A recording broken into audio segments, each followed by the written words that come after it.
He's live. He's nationwide. This is the Zach Gelb Show.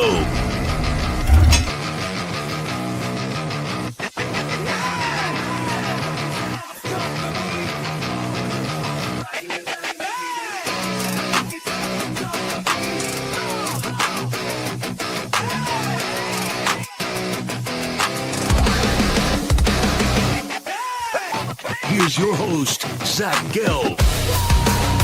Live from the place you're not overly ostentatious studios of 365 Sports here in beautiful New York City. Zach Gelb here with you as the Zach Gelb Show continues to rock and roll weekdays from 2 to 4 p.m. Eastern, 1 to 3 p.m. Central Time, right here on 365 Sports. When you're watching us right now on our YouTube page, or if you're listening to the podcast after the show does conclude, make sure you go to our YouTube page and subscribe. Make sure you get into the action with all the great content that we do have here on 365 Sports. All righty.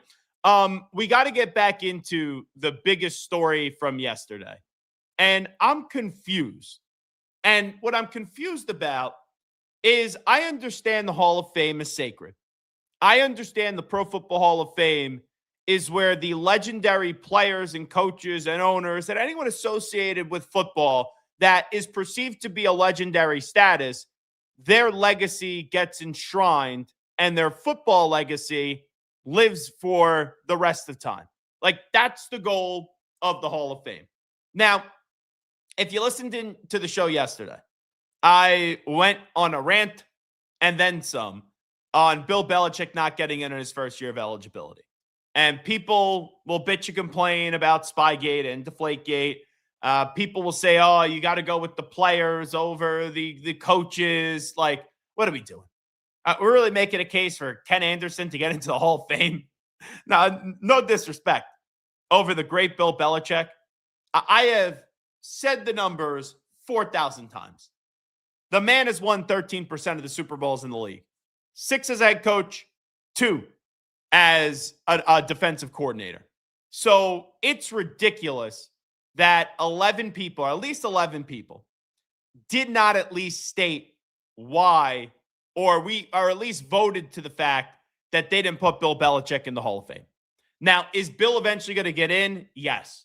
This is not Barry Bonds. This is not Roger Clemens, which that's a different issue, and that's stupid as well. Barry Bonds should be a Baseball Hall of Famer. Roger Clemens should be a Baseball Hall of Famer as well.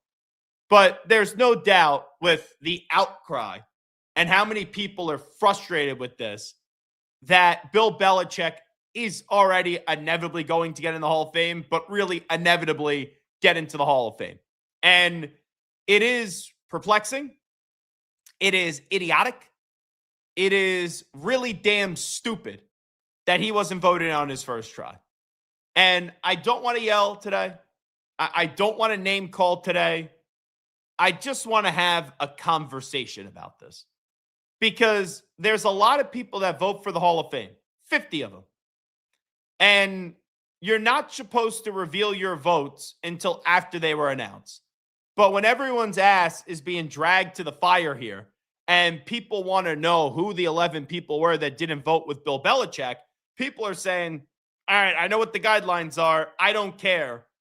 I got to go protect myself because I voted for Bill. I think it's ridiculous Bill didn't get in. So let me at least be on the right side of history. Then you obviously have at least 11 people that did not vote for Bill Belichick. I did see one person come out and say it yesterday, and he wrote an article. And while I disagree with his reasoning, I at least respect he's on the record and he's having a conversation about it. I disagree with that voter's reasoning. I read the article, but you gotta, even though I don't like his vote, he gets the vote. He could do with whatever he wants with that vote. But I really haven't heard, not from talk show hosts, not from former football players, not from former media. Like, I'm talking about the 50 people that vote. I haven't really heard a logical explanation. I haven't. And don't sit there and tell me, oh, well, like Bill Parcells had to wait and players usually get precedence over coaches. I don't care what has happened in the past. Two wrongs don't make a right. So you could say Bill Belichick didn't deserve to go in his first try, but why? And like, what's a reason that I could sit there and hear and go, enlighten me? I want to understand what you're saying. And I could go, aha, I see it. All right? That's all I'm asking for. Now, Bill Polian, this guy, he has been all over the place. Now, I have been someone before in the past that has doubted Seth Wickersham. I really have doubted Seth Wickersham before, where I've sat there and he has reported things, and I've sat there and I've said, I don't know how true it is. And Seth Wickersham usually gets everything right. Like, I don't remember an instance where a journalist like Seth Wickersham, even though people have called him Seth Wickerscam, and people have, being a Patriot fan, not like some of his reporting, he hasn't been wrong. And I remember once I was really outspoken against Seth Wickersham. Then I interviewed him and I go, this guy kind of actually got everything right. So is everyone entitled to a mulligan? Is everyone entitled to an oopsie or a freebie? I guess, but when it's something this serious and Seth Wickersham, who is a credible journalist, is reporting these things, I don't doubt the process in how he got his answer. I really don't. I don't doubt the process in how he got his answer. And he has claimed that Bill Polian has said Belichick needs to wait a year so we could provide some punishment and we could get back at him for things that happened during Spygate, Deflategate, and etc. If you put a gun to my head, even though Bill Polian has since denied this, do I think Bill Polian at one point said something like that? I do. I do. Now, imagine, and this would be the ultimate slimy rat move. Imagine if Bill Polian was in that meeting and Bill Polian was saying in this 8-hour phone call, at least for 2 minutes or 35 minutes or an hour, like who knows? But imagine if he was pushing the agenda.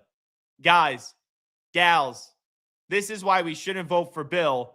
And then since it's not a public vote, since it's not a hand vote, which has been made clear since we found out more about this process, and you just write down the 3 names and you submit them out of the 5, could you imagine if he was saying, guys, I'm trying to convince you X, Y, and Z, this is why Bill shouldn't get it, and then he voted for Bill? Like, wouldn't that be, that'd be like, hey, I'm going to try to lead you to the well.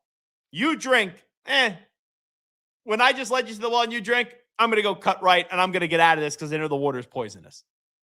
So I don't know if that's true, but I'm not just going to totally dismiss Seth Wickersham, and I'm not totally just going to believe Bill Polian because he went on Sirius XM NFL radio yesterday and kind of clarified his stance because, part of me, I do have a heart.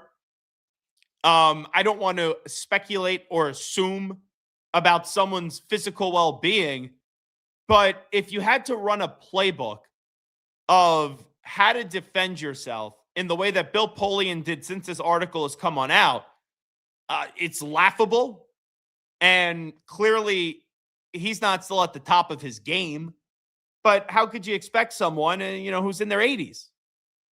That's just life. So Bill Polian refuted this article, said he definitely voted for Bill Belichick. Then he did a follow-up interview, and he goes, well, I can't be 100% sure that I did vote for Bill Belichick, but I'm 95% certain, right?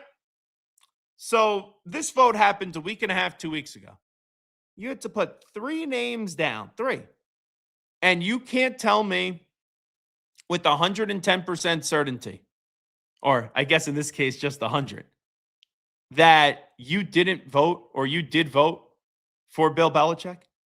And you gotta, from the way I listened to the full interview, you have to call the Hall of Fame to get the results back to confirm that you did vote for Bill Belichick. Like, what? That's what we're doing? So the Hall of Fame, I guess, could confirm, and they have, to Bill Polian, according to Bill Polian, if you want to use him as a trustable source, that Bill Polian voted for Bill Belichick. So I could accept that. I could hear that. But why is that report on ESPN linking you to being one of the reasons why Bill isn't getting in the first try? And those conversations that were said behind the scenes allegedly, where did they come from? Where did they come from? Now, it was an 8-hour phone call, I heard Shireen Williams say, when she did an interview with Sean and RJ 105.3 The Fan in Dallas. She said it was an 8-hour phone call. So was something taken out of context? Was it just a minuscule part of it? I don't know. But I look at this, 11 people, had to be, 11 people did not vote for Bill Belichick. And for whatever the rhyme or reason is that they didn't, it's a horrible look for the Hall of Fame to not have Bill Belichick in instantly when the guy has won 8 Super Bowls. Really, I just say 6 because it's the head coach stuff that matters, and then 2 as a coordinator. So I'm looking at this list that Marcus Mosher put on out there. The guy from Kansas City, I read his article. He was no. Darren Grant, he was a possible no. Mike Chappelle, who I talked to yesterday, and asked him to come on the show, and he said he was busy. That's a possible no. James Lofton is a possible no. Ron Borges is a possible no. So there's only one clear no. It's only one clear no. There are 1, 2, 3, 4 possible no's. So you add that up, that's 5 that we may know of in total. Like, you still got to get 6 more in there. So there's a lot of people refuse to disclose under silence, blah, blah, blah. We'll announce after February 5th. That's just the tracking. But I'm looking at this and I'm seeing this. It's amazing when you have 50 people and all you needed was 40 people to say, yes, Bill Belichick needs to go. Like, he needs to go in the Hall of Fame. It's amazing that you couldn't get at least 40 people to do the obvious thing. So I look at this and I just say this. I want to know the truth. I do. And I understand, I respect the sacredness of the Hall of Fame. But like, the way some of these voters are talking about it, it does rub me the wrong way. Like, for example, oh, I can't reveal my vote. You know, that's what I signed up. Like, 25 other people have. So whatever the rules were yesterday, yeah, there's still the rules today, but you could break them. You can. And not only that, you have these cases being made, and I haven't heard anything that I sit there and I go, oh, that really makes sense. That's why Bill Belichick isn't getting in on his first try. And the Bill Polian thing, I'm telling you, it is one of the more bizarre things I've ever seen. And, you know, I would like to, I don't know if Seth Wickersham and company, have done an interview since then. You know, maybe we'll try to effort to get him on tomorrow if we still care about this story. But, like, Seth Wickersham, do you still stand by your reporting? And I'm assuming Seth's going to say yes. And I still can't sit here just because the Hall of Fame verified to Bill Polian, and Bill Polian gave a canned statement to SiriusXM NFL Radio and answered a few follow-ups for a company, by the way, that he works for. I can't sit here and unequivocally say that Seth Wickersham is wrong and Bill Polian is right. The bottom line is, whether Bill Polian voted for him or not, you had 11 people in that room, or 11 people on the phone, however they do it now. that said, nah, Bill Belichick, you don't belong. Whether that's because Bill wasn't the nicest to the media, whether that's because of Spygate or Deflategate, either way, the guy, and here are the facts. Second most wins in the history of the NFL. 6 Super Bowl championships. I could keep on going, but I don't need to. When you have the second most wins in the history of the NFL, and you have 6 Super Bowl championships, anything other than that guy getting in on the first try is stupid. It's stupid. It's deplorable. And I'm a common sense guy. Like, I'm operating under logic. You have the second most wins of all time as a coach. You have 6 Super Bowl championships as a head coach. And you don't get to go right away? No? Gotta wait a year? 2 years? 3 years? Be in next year, but like, huh? That's just, it doesn't register to me. It doesn't compute to me where I go, aha, I could see a side. Like the 11 people, maybe there's more, but at least 11 people that didn't vote him. I can't see what you're preaching. I can't see what you're stating. And when this debate is as hot as ever, and it should be now, like this will get talked about next week. I don't want to talk about it next week. When the Hall of Fame class gets announced on, I believe, Thursday night, I don't want to talk about it. Because the people that get inducted into the Hall of Fame, it's their moment. It's their time to shine. But that it's leaked out that Eli Manning's not going, that Bill Belichick didn't get in. The Belichick one is like, what? That guy? Not a first ballot Hall of Famer? Like, not going? Nope, not in the Hall. He's going to have to wait. We're on to the 2027 election? That's what we're doing? All right. If that's the Hall of Fame that you want, sure. But the voters, I think, need to change their stance, a lot of them, and they need to speak now. I at least respect the guy, I think he's from Kansas City, that wrote why he voted like Bill wasn't one of his guys. I don't agree with it, but at least he tried to explain himself. I still don't really understand it, but at least he tried to explain to have me understand him. I would like these other guys that are basically hiding because they're afraid of the Twitter mob to at least state their case and try to get me to better understand. Because, like, I'm fair. I could disagree with you. I mean, I like your stuff, but if I hear what you're saying and I go, okay, I could see that, even though it's a different line of thinking than what I had and it goes against my beliefs, I can at least accept it. But I haven't seen anything yet. Oh, players should be in over coach. Like, we're going to put Ken Anderson in over Bill. Like, in what world is Kenny Anderson deserving of going to the Hall of Fame over Bill Belichick? I know Bill always says, hey, players win games, coaches lose them. But you could tell the history of the NFL without Ken Anderson. You can't.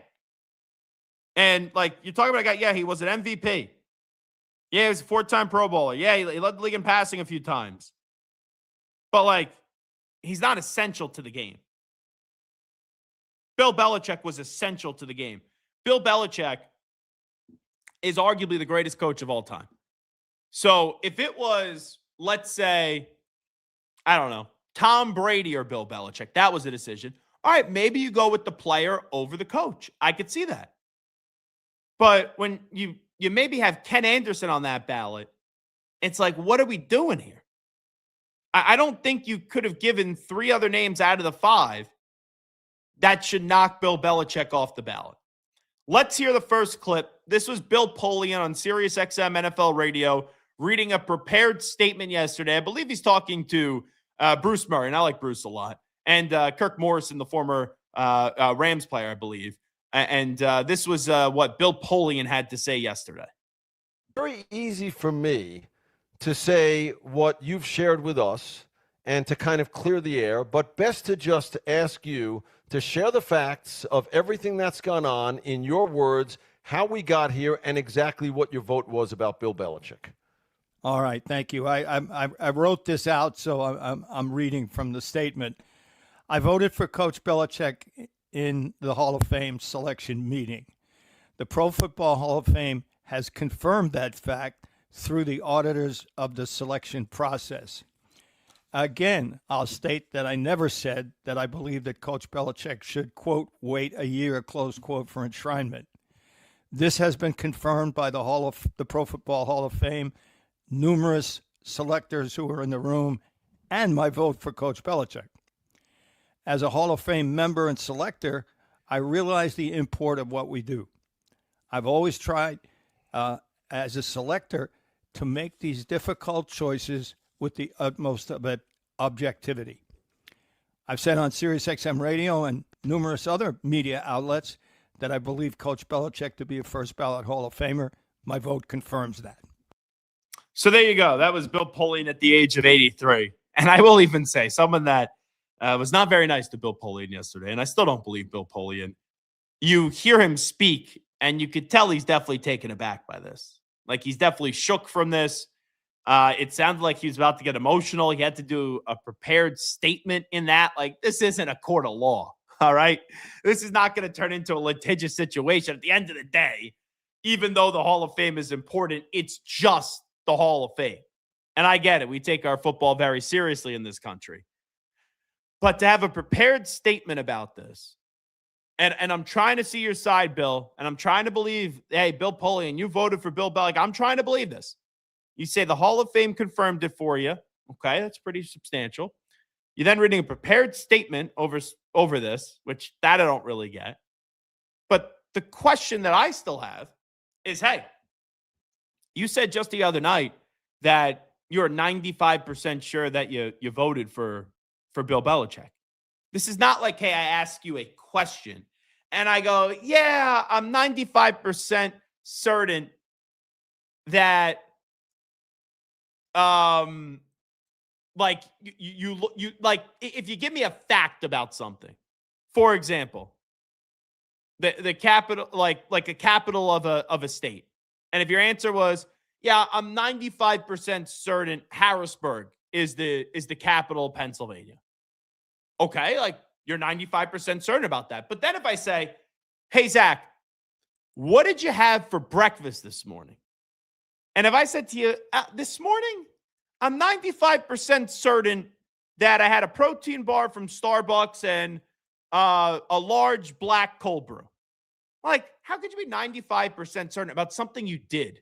It's not knowledge. It's not, answering a trivia question or something that makes you, like, all you're doing is asking a question to something you were in control of and what you did with it. So if the question is, Zach, did you vote Bill Belichick in for the Hall of Fame? And my answer is, oh, I'm 95% certain I did. I'm like, huh? My antenna's up. You're the one that's writing down the vote. So how can't you be 100% certain? That's the part that didn't make sense to me. So Bruce Murray, and Bill Polian's an employee of SiriusXM NFL Radio, and so is Bruce Murray. Bruce has been doing this a long time and is very good at his job. Bruce Murray is clearly pro Bill Polian in this. Has a relationship with him, has worked with him, but he did ask the right follow-up. And I've been in those spots before in my career where you have a relationship with someone, their ass is in the jackpot, you got to get them on, you got to talk to them, and you got to have your own integrity, your professional integrity. So here is Bruce Murray following up and asking Bill Polian on SiriusXM NFL Radio, will then further explain the 95% sure thing. And just listen to this and watch this. And really, after the explanation, if you're buying what Bill Polian is selling, that's on you. But it's tough for me to still believe in what Bill Polian is saying. Okay, so let me follow up on that, because much of why there has been this speculation, Bill, comes from a statement that you made when you were asked about, did you vote for him? And you said, I can't be 100% sure. I'm 95% sure. And again, I'm paraphrasing. And people would say, well, if he's saying that, it leaves open the door to not. Why was that your response to a question asked of you about voting for Bill Belichick? Well, first of all, that interview took place quite late last night. And so I had no means of confirming to 100% certainty that I had voted for Bill until such time as I could confirm that with the Hall. So early this morning, I got in touch with the Hall and asked if they could confirm it. They readily agreed to do so. We had to wait until the right person at the auditing firm could be contacted to confirm it. And they got back to me and confirmed it, that it was, in fact, I did vote for Bill, as I thought.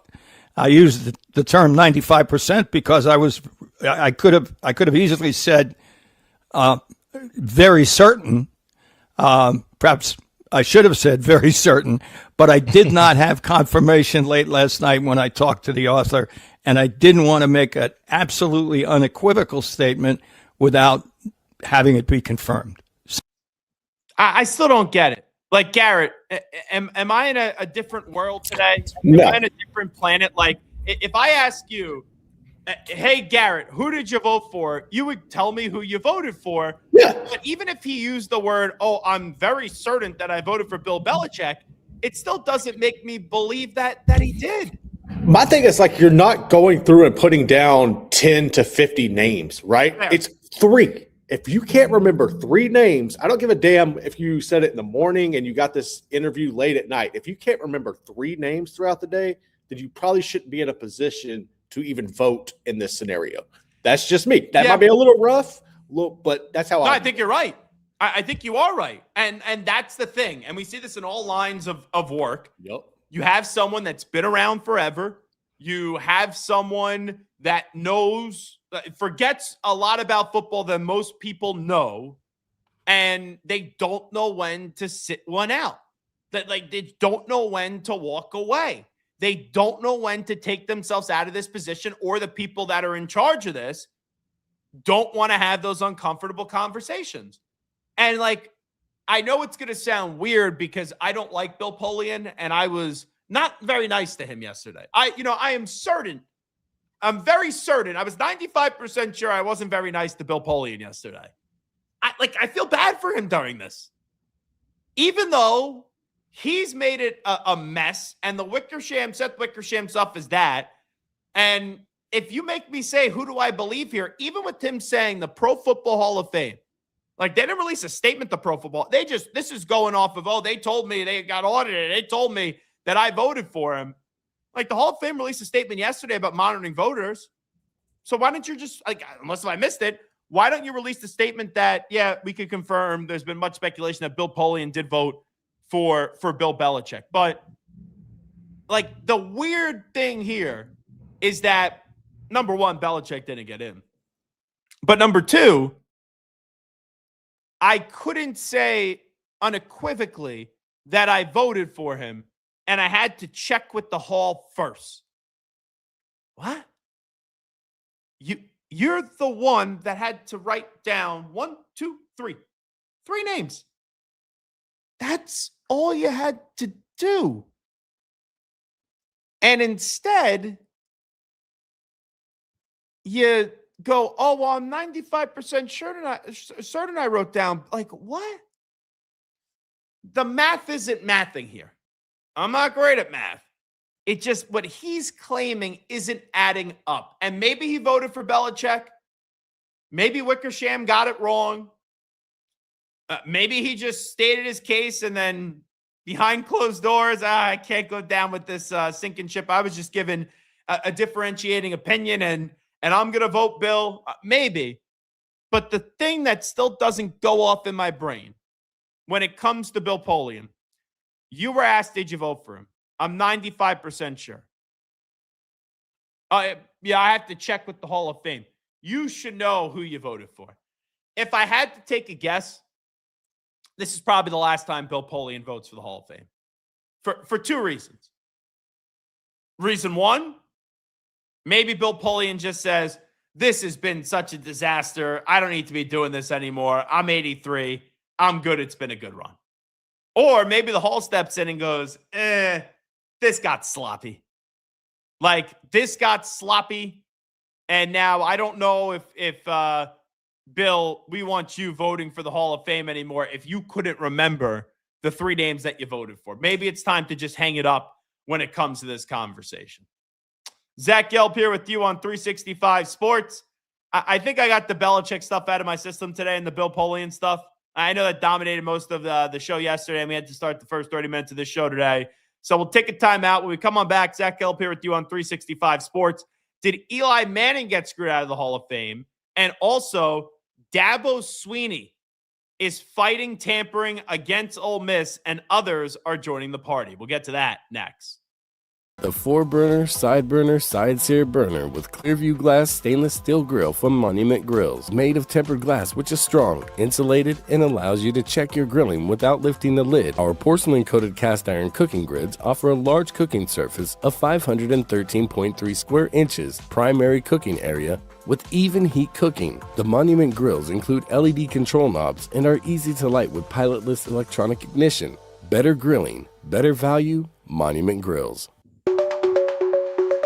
Protect your online privacy with NordVPN. Browse securely, access content from anywhere, and keep your data safe with military-grade encryption. Whether at home or on the go, NordVPN ensures your digital freedom. Stay secure. Download NordVPN today at nordvpn.com. That's NORDVPN.com.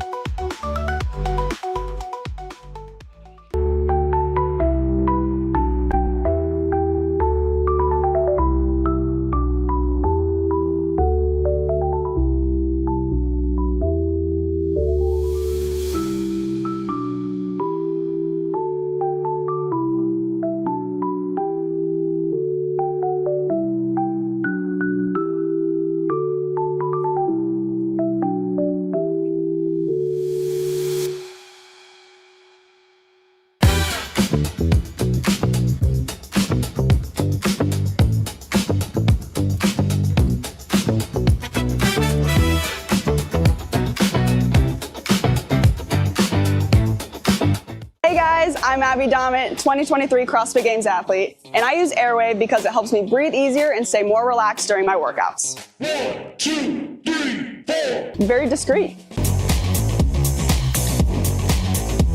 He's live. He's nationwide.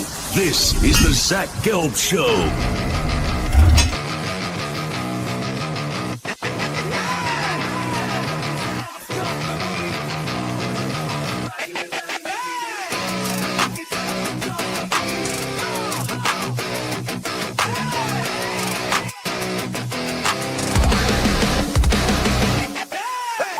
Here's your host, Zach Gelb.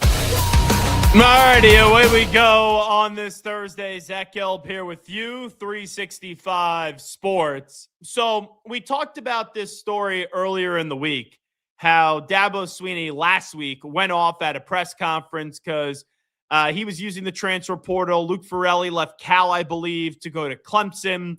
He was in class on campus at Clemson.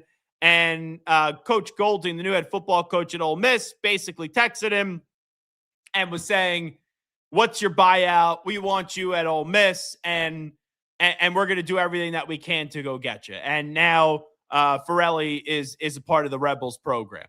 And I said this early in the week, and I'll reiterate it again. We all know tampering goes on in college football. I don't know how it's going to get policed. The NCAA doesn't have a lot of power. The courts keep on ruling in favor of the players the majority of the time. This is truly the Wild Wild West. This is truly a world where we're operating in it, and you could say things aren't right, things don't go how they should, but I don't know what the call to action is to bring everybody in and really dictate rules. So I look at this situation with Farrelly. I don't fault initial tampering. For example, we know there's a transfer portal. Just like on the NFL, we know there's a start to free agency, and the NFL has a legal tampering period. So 2 days before free agency starts, you can negotiate contracts. You just can't sign anything. But when that legal tampering period starts at 4 p.m. Eastern time, let's just throw out the time.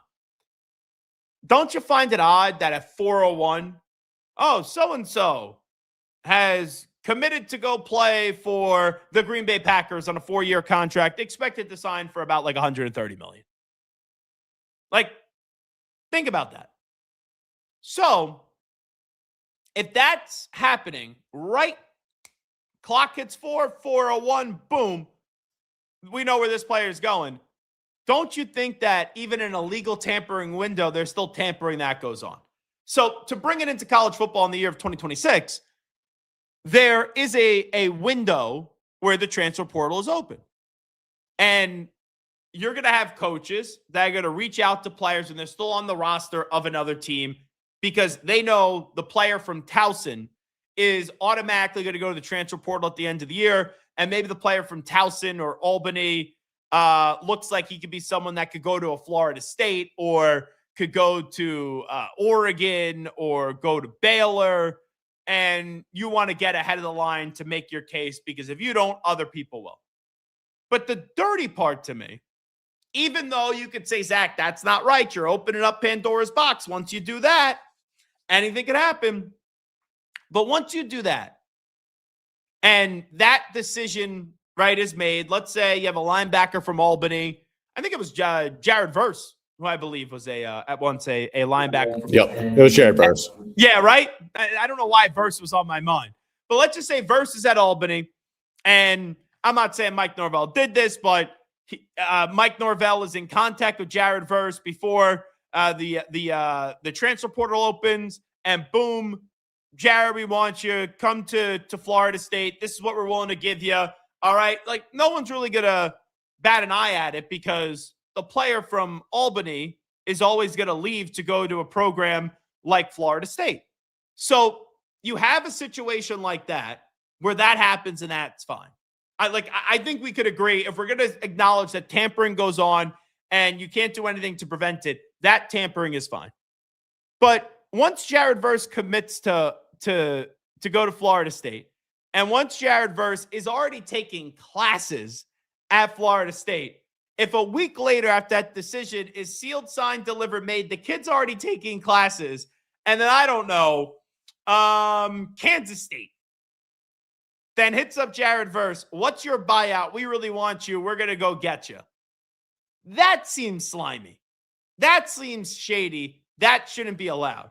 And that's what Dabo Swinney is claiming did happen with Luke Farrelly. And it's crazy because Dabo usually didn't used to use the transfer portal. Then he finally starts to do so, and he couldn't even coach this player. So you may be saying, Zach, like, you're not telling me anything new. Zach, you talked about this story so much. What's the new part to this story? Well, John Canzano, who does a good job covering college football out in the Portland area, he had an article out today. Ole Miss Clemson tampering saga gets a twist. Fresno State has joined the NCAA probe. Until they give someone a 2-year recruiting ban and a show cause penalty, there's no consequence. That's the headline of this article. So I'm reading this article, and this is where it takes a big twist. So give Clemson's coach Dabo Swinney credit. He's cooperating with the NCAA's investigation on tampering investigation involving Ole Miss. Swinney is fed up and pointing a finger. I'm told by NCAA sources that investigators are now asking questions about improper contact that Ole Miss staff members allegedly had with a star Pac-12 player. That player is believed to be Fresno State receiver Josiah Freeman, a 6-year senior. He was allegedly contacted by staff associated with Mississippi football program earlier this month per sources. Matt Entz, the coach at Fresno State, declined to comment on Wednesday. Bulldogs athletic director Garrett Classy isn't talking either. I'm told by NCAA sources that Freeman provided screenshots of the communications. Fresno State has receipts, the source said. If that's true, the Power 4 head coach told me the kid ought to be held up as a hero. So, Garrett, isn't this fascinating? Where no. Ole Miss, who already did it with this kid at Clemson, Ole Miss is then doing it with this kid at Fresno State. But from my understanding, the kid at Fresno State stayed at Fresno State. That's the most surprising thing.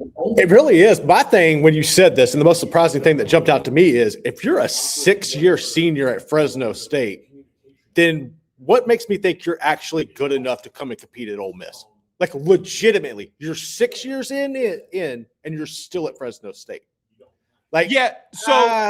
So here's the thing. I'm not an expert here on Josiah Freeman, but if you put I don't know how many of those years he actually played, was there injuries. So 2023, 2024, 2025, he has stats there. In 2023, 19 receptions, 249 yards, and a touchdown. 2024, 8 receptions, 95 yards, and 2 touchdowns. Last year, 52 receptions, 642 yards, and 6 touchdowns. You're not wrong in your question, but the counter that I would give, Cignetti's roster was old, right? Right. So maybe if you just bring in a lot of older players in the transfer portal and you look at a kid who's 22, 23, 24, whatever the age is, he probably's got a better chance to, as a secondary or third tier wide receiver at Ole Miss, to go make plays if you're going up against like an 18 or 19-year-old cornerback. No, that's fair. I just think in that scenario, because you're in that situation, to me, you're grabbing somebody for at max 1 year, right? And a lot of these are 1-year deals in the transfer portal. But to me, if I'm grabbing one guy like that, and I know he's only coming in for 1 year, I need talented depth behind him, or else to me, I'm wasting my time. I could go out and get somebody with equivalent numbers or on par numbers that could give me a couple of more years. Now, granted, you're not guaranteed to be there after next year. Somebody can come in and swoop you. But if I'm a coach and I'm building out my roster, in that scenario, he better be damn good, and I know I can get the most out of him for 1 year, or I should have looked somewhere else, in my opinion. The other thing, too, on this is when you look at the whole Ole Miss situation, and you know this better than anybody, Garrett, you being an LSU fan, they had Lane Kiffin. Yep. Lane Kiffin, right before the college football playoff, after they won the Egg Bowl, he goes and takes the LSU job. And he had the 2-3 day, never-ending road of going down that road of just, okay, like, this is what's going on. No one wants to say anything. We know what the end result is. But Coach Golden kind of became like a hero, getting up to the podium, cursing. Ole Miss goes to the semifinal where they eventually lose to Miami. And now it is weird to me when usually you would expect the shady business to be happening under Lane Kiffin, that Coach Golding is the one that's going to get all the heat for this because he was messing with Clemson and then I guess messing with Fresno State. I guess what I'm saying here is the days of Ole Miss being the feel-good story and let's all go root for Ole Miss kind of went right out the window real quickly. Went right out the window real quickly. And I don't have any animosity against Ole Miss. I don't know, even with things being proven, what could happen. But it seems, I know there's no black and white issue in the NCAA because everything's gray. But if this kid has these text messages, for example, Farrelly, why would he cooperate? Why would Farrelly say, hey, yeah, my new coach and Coach Golding, he was texting me and he tampered. Why would he give that up? Why would he but this kid is saying, I got text message. I stayed at Fresno State. Ole Miss was doing the same crap with me. So looking back at this, what Dabo did, it's two things. One, Dabo's annoyed with the system. But two, Dabo is sitting there who's annoyed with the system. And by him speaking, it opens up other people to feel empowered to speak. And now you're getting a kid from Fresno State saying, yeah, this happened with me with Ole Miss. Garrett, I'll ask you this. Do you expect anything to happen? No. There's nothing's going to happen. There's no way to enforce it. There's nobody there going to enforce it. The only way anything is going to happen is you have Greg Sankey, the SEC commissioner, come out a couple of weeks ago talking about the possibility of them taking things in-house and implementing their own discipline to teams who do that. That would be the only way Ole Miss would be held accountable. The NCAA is not going to do it. Nobody else is going to do it. If Greg Sankey came in and said, I'm going to hold y'all accountable, that's the only way. And I don't think anybody's going to do that at that point. I don't think he's ready to set that precedent of I'm going to go out here and just lay the law down when nobody else is going to. I do also wonder how long Dabo is going to hold this up because Dabo is powerful. I know Dabo hasn't been winning as much as he once did, but Garrett, if Dabo's really hell-bent to go against this stuff, that's a huge voice to be associated with this to try to, I don't want to say take down Ole Miss because I really don't think much will happen, but you get the point. No, but I also think Dabo's in a unique situation. All right, look at Ince in that situation, right? Ince is a younger coach. He just took this job, and his career is going to keep unfolding, right? There's one day down the road where he might find himself in a situation where he has to join Pete Golding or go sit in the interview for Pete Golding. Dabo's not going to go work for Pete Golding. Like, Dabo's not working for anywhere. I don't see Dabo. So he's in a unique situation where he's always going to be the alpha and the head dog. He doesn't have to worry about that. I think that's the different scenario in this situation. Whereas if you're a coach like Ince, or if you're a coach like Jeff Traylor or any of these other guys, if you're still younger or you're new into the game, you don't want to piss anybody off who you might have to go and take an interview in front of within the next year or two. All right, continuing the college football conversation, I got one more thing that I want to bring up to you here because I know you're Mr. LSU. Charlie Weiss Jr. was one of those guys that was on the tarmac, and those Ole Miss fans were chanting mean things to him. But, like, that's kind of part of college football. Like, bleep you, coach, bleep you. I still can't believe – I'll get back to what I was saying in just a second. That dog that Lane Kiffin has. Dude. Isn't actually his dog? See, I thought it was his dog. And the whole time he left, everybody from Ole Miss was like, right? Yeah, everybody from Ole Miss is like, where's Juice? Where is Juice? He had this whole count and everything. Literally last week, I saw a picture of Juice inside the LSU facility for the first time, and he looked terrible. He looked miserable. So somebody needs to get that dog back to Ole Miss and take care of him because, So it is his dog then? I'm assuming it is. Because he was like, Juice was next to him. It was more annoying than Herb Street and his dogs almost. Oh, wait. Are you annoyed with Herb Street and his dogs? Yeah, that gets on my nerves. I was actually at the game. I was at the A&M LSU game the last time the one went out there before it passed. But yeah, I think that whole thing's set up. I feel like that's a scam. I don't like that. What do you mean it's a scam? The guy likes I feel like, his dogs. Dude, no, he doesn't. No, Yes, he doesn't. He made some bullshit takes, and he was out there. Yes, he did. Yes, he did. No. Yes, and I think that's a PR thing. I think he travels. I think Herb Street travels a lot, and he wants a little companionship. And man's best friend is a pup. So I don't think. No, I think if that would have been the case, we would have seen his dogs for years with Corso. We ain't see them damn dogs till Corso start going downhill. Wait, so you think because people the whole Florida State thing, is that what it's going back to with the playoff, and Herb Street we got caught up in that? I just feel like and all of a sudden he goes, "Oh, let me just walk around with the dog. You can't be mean with me if I have my dogs." I feel like it's some deflection of some criticism. I will say that. Now, the only thing I will say, one of the dogs died, and then he quickly got the same kind of dog. Yeah. So I will say, like, that's a little bit quick. I'm not saying you don't ever get another dog again. Dogs make people happy. But I do think it was a little bit quick to have a new pup there. But I don't know. I think college football fans, they could get a little bit nutty when it comes to Herb Street. Like, Herb Street, I don't think he's that bad. He's a nice guy. Right.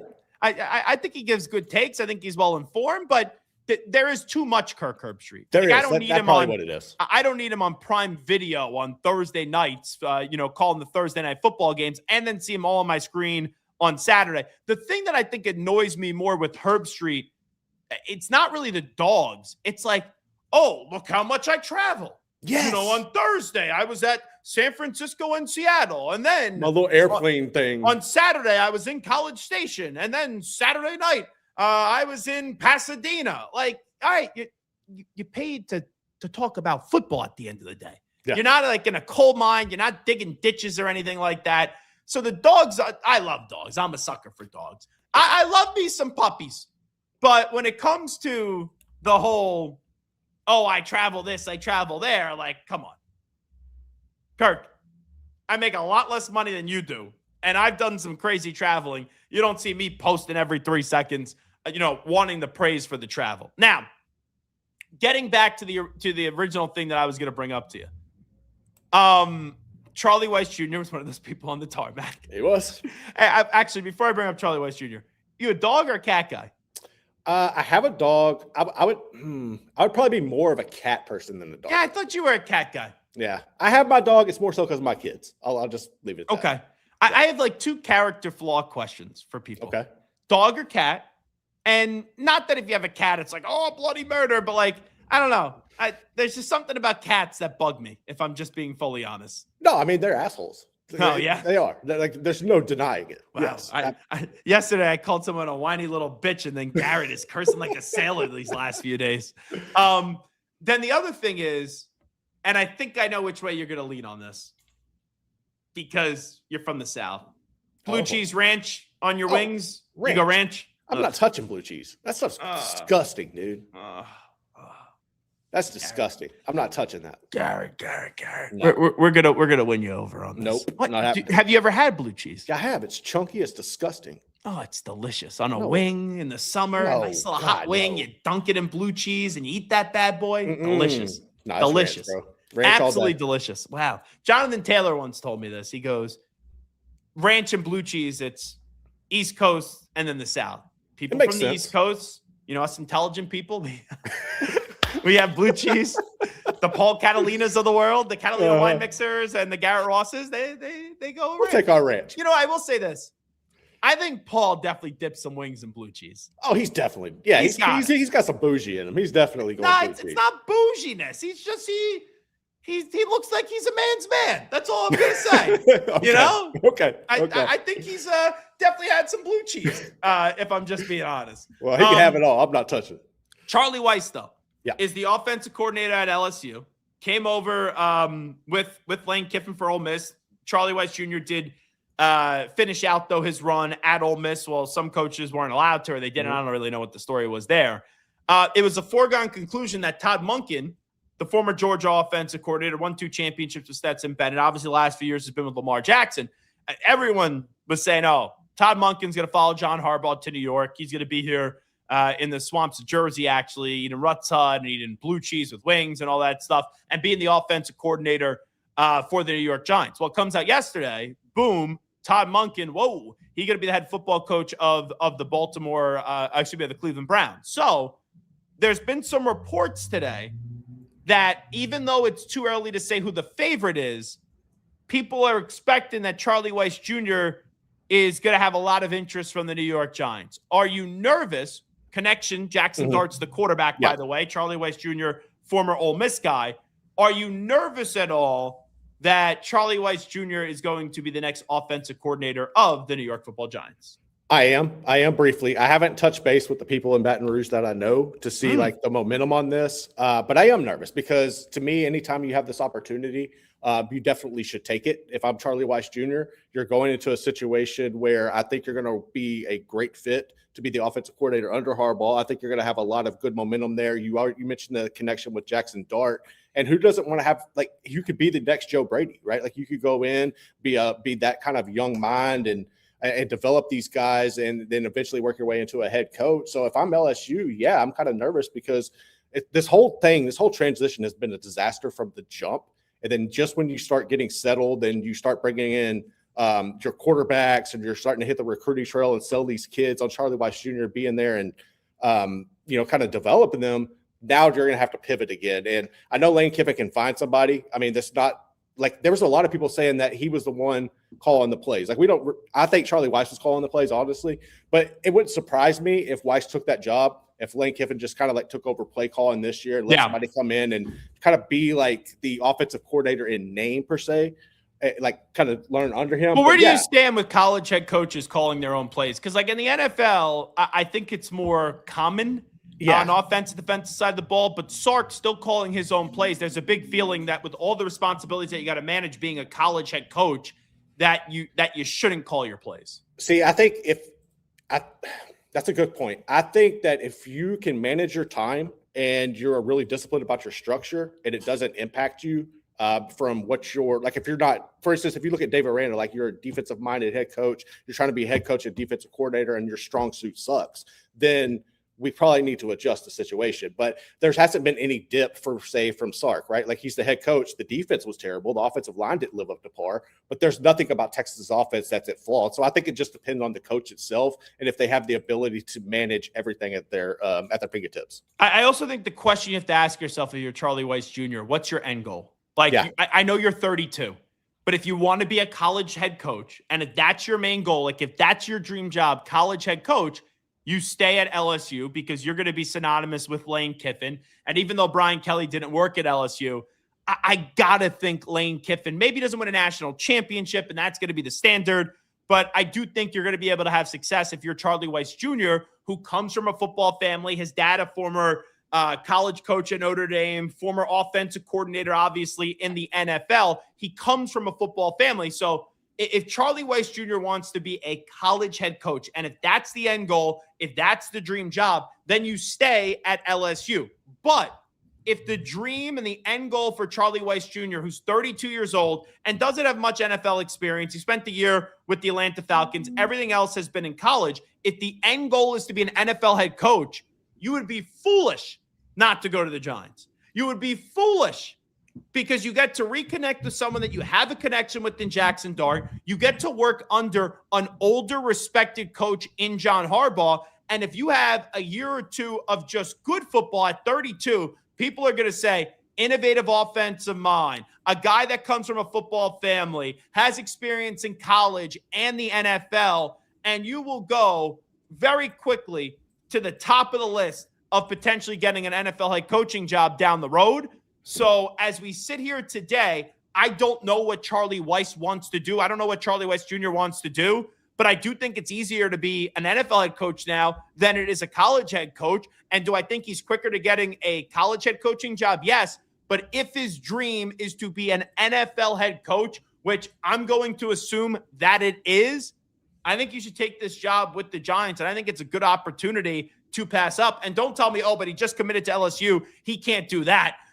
That's ironic with all the stuff that goes on in recruiting now and all the tampering once a kid commits. But we saw just a year or two ago, and I know it's different going from an offensive coordinator to a head coach, but it was announced in January, 2 Januaries ago, that Bill O'Brien was going to be the offensive coordinator at Ohio State. Then Jeff Hafley leaves, and Jeff Hafley's now the coach of the Dolphins, but Jeff Hafley at the time left to go be the defensive coordinator with the Green Bay Packers. And from January, I believe, of 2024 to then early of February 2024, you saw Bill O'Brien leave Ohio State, and then Chip Kelly left UCLA to become the offensive coordinator at Ohio State, and they eventually did go on to win a national championship. So if I take a guess right now, Garrett, I'm going to say that Charlie Weiss Jr.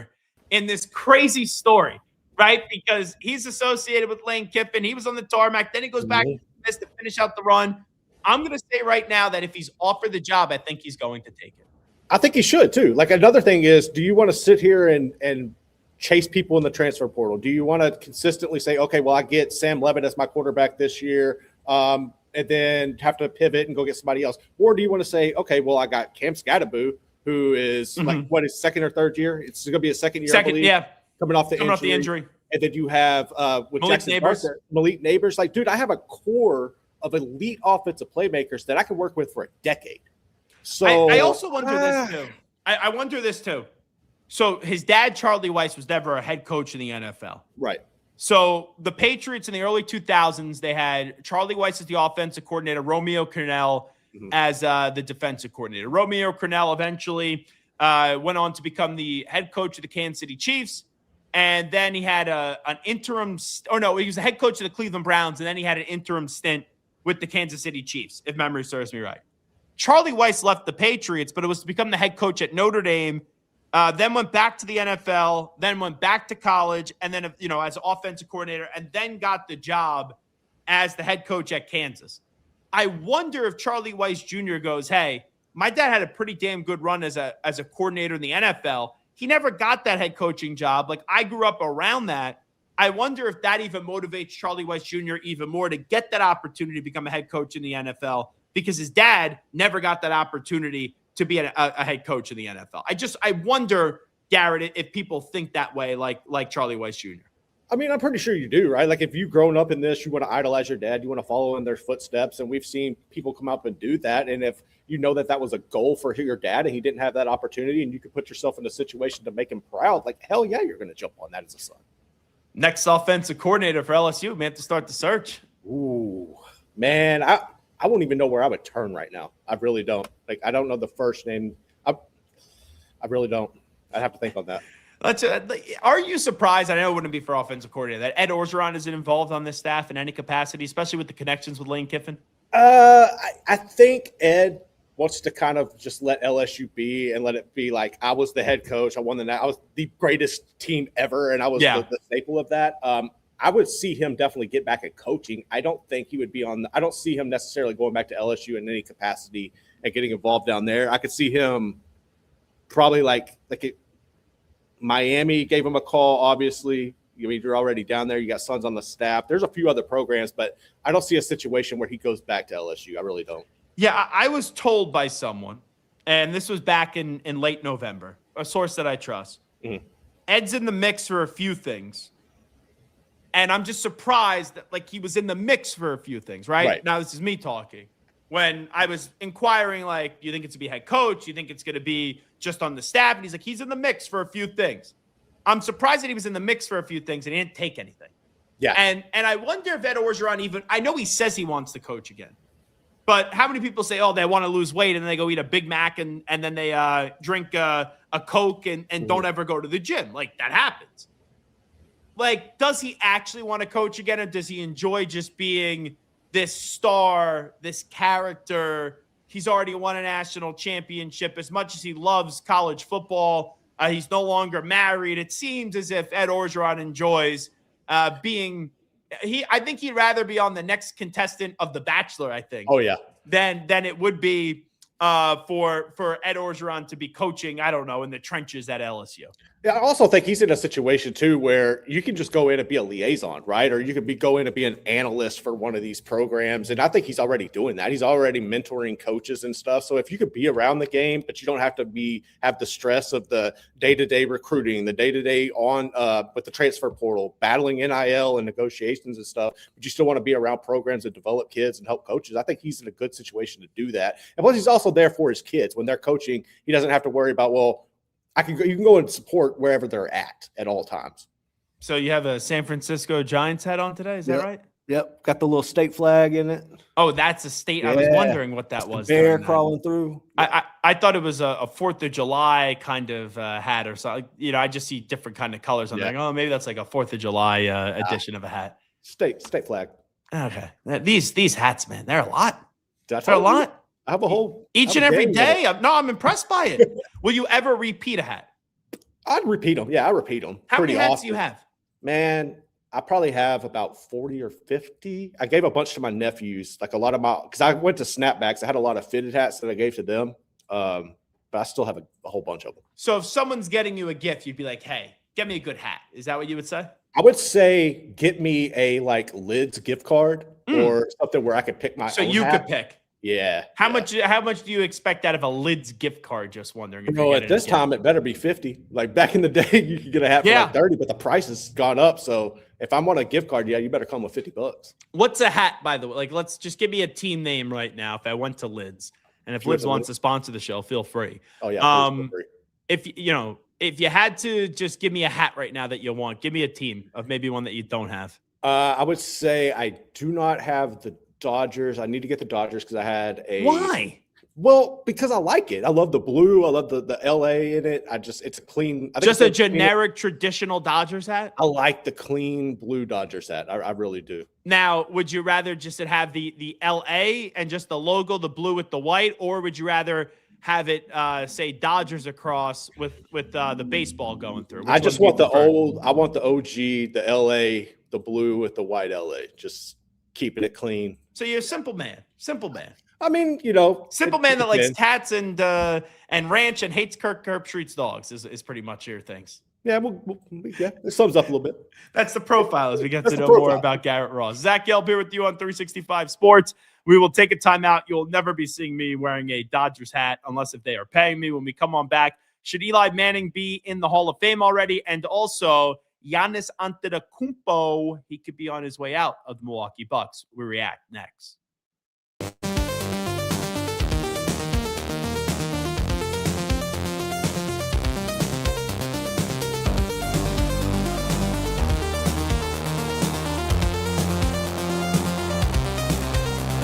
For the past 4 years, we have trusted Jackery to keep us powered while on the road. The Explorer 5000 Plus provides 5,040 watt-hours of portable power. Pair it with the smart transfer switch to power your entire house off the Explorer 5000 Plus. I had a panic moment running my hands through my hair, and that's when I found Keeps. Keeps gave me the results that I was really looking for. I definitely felt a lot more confident once I saw my hair coming back. Keeps has given me the control of my hair back. Get your first month free at Keeps.com. Number 1, the best bang for your buck. Number 2, we put out educational content. Number 3, our customer service and sales team. Number 4, we work to ship all orders out same or next day. Number 5, reviews. Let the gains begin. Meet Beagle, your financial concierge. Find your old 401k. Discover your 401k hidden fees. Roll over and save thousands. Unlock your 401k and IRA. MeetBeagle.com.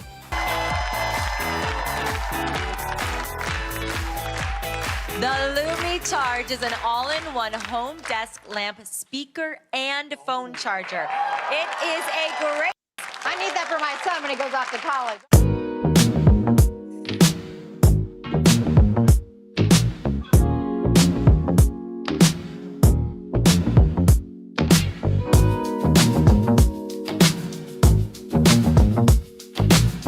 He's live. He's nationwide. This is the Zach Gelb Show.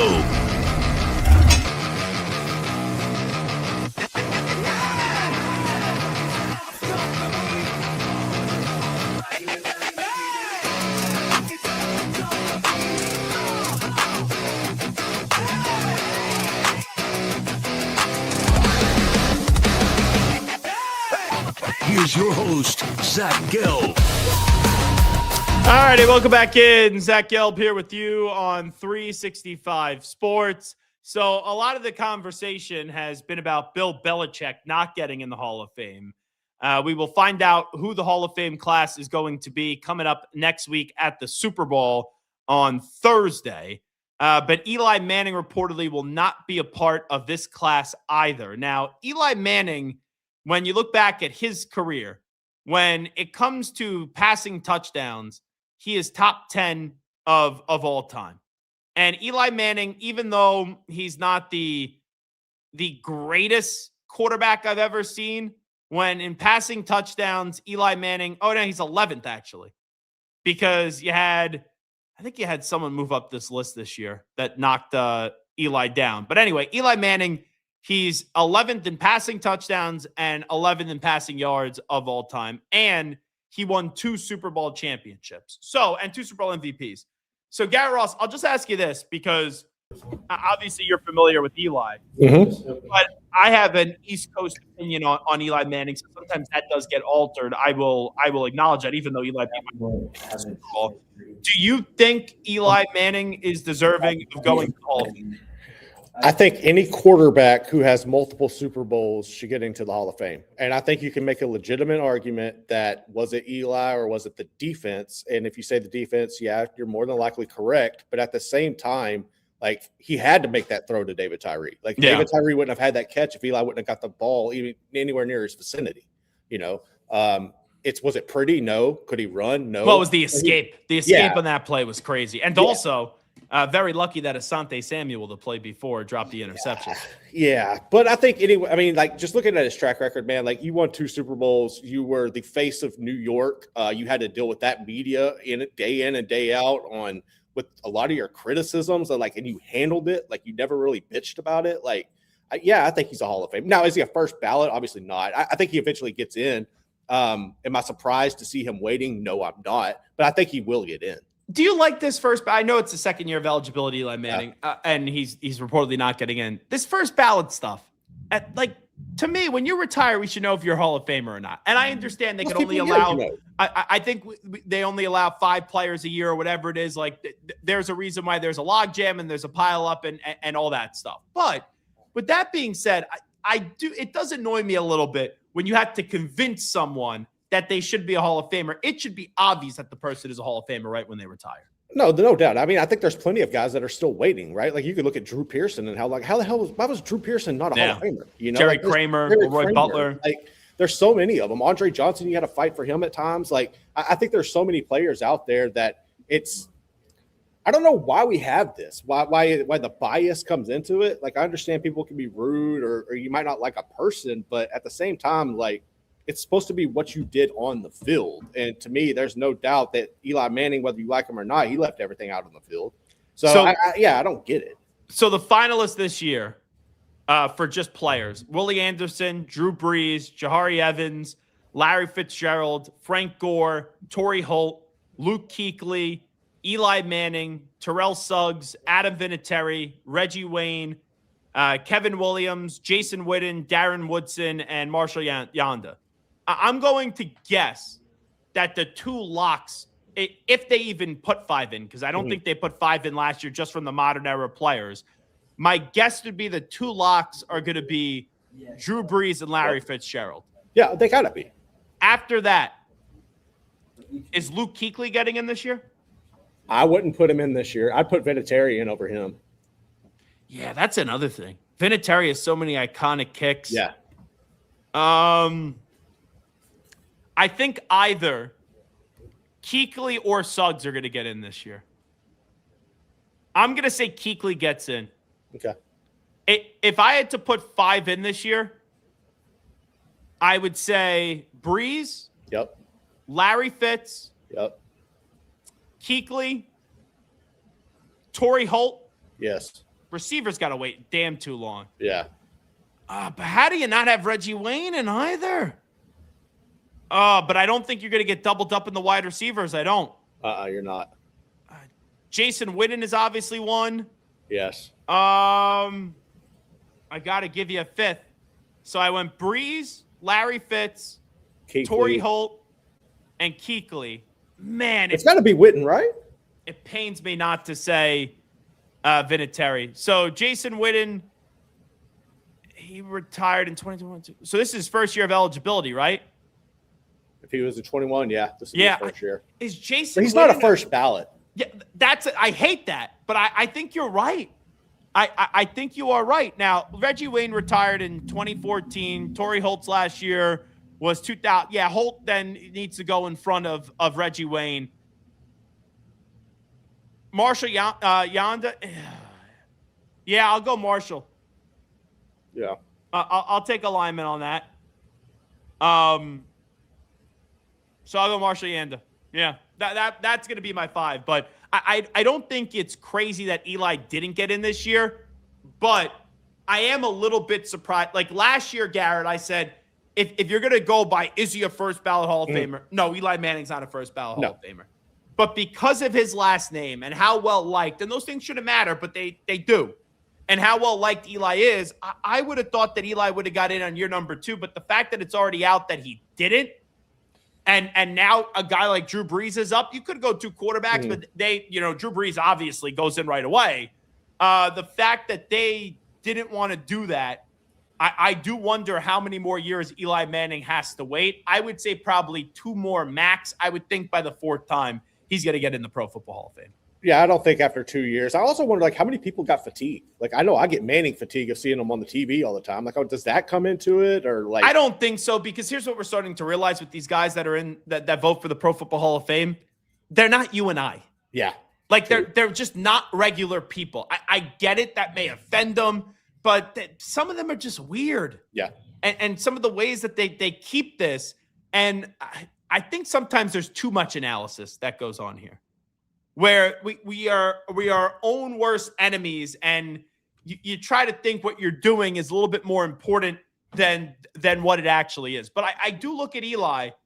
Is he the greatest regular season quarterback I've seen? Not even close. Not even close. He was good. And you could say, but Zach, the Hall of Fame is for greatness. But when you look at the postseason, those 2 runs that he went on, the throw to Mario Manningham, the NFC Championship game up against the 49ers when he was getting beat to a pulp, the whole Tyree play, even though it's a great catch, but it's an unbelievable escape. And you defeated the greatest dynasty that the NFL has ever seen, not once, but twice. If Eli only had 1 ring, I don't know that he gets in. I don't. But the fact that Eli has 2, and you could say he's 11th all-time in passing yards, 11th all-time in passing touchdowns, I do think, and that he's also well-liked, I do think it's inevitable that Eli Manning is going to get into the Hall of Fame one day. Zach Gelb here with you on 365 Sports. So Giannis Antetokounmpo, we'll do a little basketball. I don't think we've done any basketball since we've come on this network. But yesterday, Shams Charania reported that the Bucks are engaging with teams on possible deals for the 2-time NBA MVP. opening the door to the possibility that Antetokounmpo, who's currently sidelined with the calf strain, has played the final game of his Hall of Fame career with the team that drafted him in 2013. I am so happy that this is over with. And I have a pretty good connection, honestly, to the Giannis Antetokounmpo tenure in Milwaukee, because a few years ago, it was one of the Bogdanoviches was trying to go to Milwaukee, and the league stepped in, and it was like selective tampering and all that stuff. And I lost my mind when I was doing the show on CBS Sports Radio. And I said, this is ridiculous. You know, I'm going to fight for the small guy. Let's stop trying to drag Giannis out of Milwaukee. Keep the Greek freak. Sign that Supermax is what I was pushing on one of the Milwaukee affiliates that we were on. So you fast forward all these years later. And I tend to have this ability that once there's too much drama surrounding someone's future, I start to just not care. And I just want to say, you want to leave, just leave. For example, Damian Lillard was one of my favorite players in the NBA. Every year was, is he going to stay in Portland? Or is he going to go? And he eventually, ironically, went to Milwaukee, which ended the Giannis Antetokounmpo tenure because Dame got hurt. And now Dame is recovering. He's back in Portland. But I eventually, you use the word fatigue with Eli. I got fatigued with Damian Lillard in that conversation. For a while, and Giannis won a championship in Milwaukee. But then it was, oh, is he going to leave? Is he going to leave? Is he going to leave? And it was the same cycle each and every year. And I just got to the point where I go, all right, it's clear he's not ending his career as a Milwaukee Buck. It's clear he's thinking about leaving. So it's time to go. The Bucks got a championship out of it. They got a 2-time NBA MVP out of it. Now they're resetting their organization. Can you keep them and reset that next era of Milwaukee Bucks basketball? Absolutely. Go have a big offseason this year or go make some moves this year, and you could reset it. You could retool it. But if he doesn't want to be there and he has 1 foot in, 1 foot out, you got to let him go. And you got to get rid of him before his body starts to decline even more, or he makes it nasty. Like Giannis isn't making it nasty right now, so it's easy to kind of work a deal out for Giannis Antetokounmpo. But the question now becomes, does he get traded by the deadline, or does he get traded in the offseason? And there's interest with the Knicks. The Knicks haven't had the greatest regular season so far, so maybe the Knicks pull the trigger and they send back Karl-Anthony Towns and some other pieces to the Milwaukee Bucks, and you have Jalen Brunson and Giannis Antetokounmpo as the main pieces to try to win the Knicks a championship. Miami is going to get floated. I don't know what Miami is going to be able to give up, but the Miami Heat are always a destination. Could Brooklyn, with their surplus of picks, be floated? I guess Brooklyn can be floated, and we'll see what happens in LA. Now, you got to think in LA or Golden State, the Lakers and the Golden State Warriors are always going to be in the mix, especially if a player of the caliber of Giannis Antetokounmpo does open up. But even though we got this news yesterday that it's looking like Giannis Antetokounmpo is seeing the Bucks engage with teams on possible deals, that this could be it. Originally, I would put my antenna up and I would say to myself, hey, maybe this isn't right.